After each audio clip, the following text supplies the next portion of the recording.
Papasukin na rin ni Rigor ang kasamaan para matulungan ang kanyang hambog na anak. At samantala hindi naman makausap nila Tinding itong si Tanggol sapagkat hindi pa humupa ang galit nito sa kanya.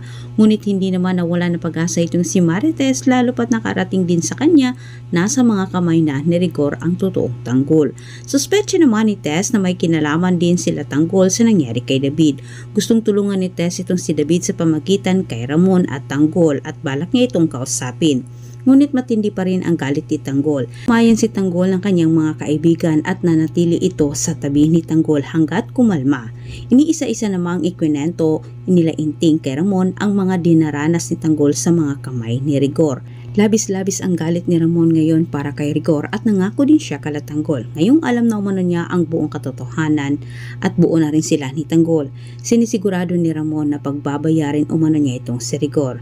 Samantala sa kabilang banda ay naniniwala pa rin itong si Rigor na may kinalaman si Tanggol sa nangyari kay David. Hindi na rin makalapit itong si Rigor sa kanyang mga kasamahang lispo para imbestigahan si Tanggol sapagkat sibak na rin siya sa serbisyo na kung saan siya gustos din ang may kagagawan lalo na si Tanggol.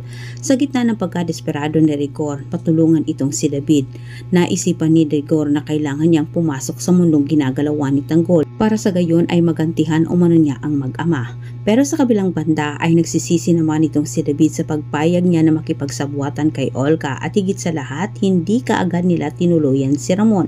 Natatakot din itong si David na malaman pa ni Rigor mismo ang lahat. Kilala ni David ang kanyang tatay at alam din niya na hindi titigil si Rigor para alamin ang buong katotohanan. Natatakot siya na baka malaman ni Rigor na siya ay nagpapanggap sa katauhan ni Tanggol sa mga Montenegro. Kahit nalaman ni Tanggol ang ginawa ni Ramon dito kay Marites, hindi pa rin ito basihan para kay Tanggol para hindi niya tanggapin ang kanyang tatay at pinatawad din niya ito.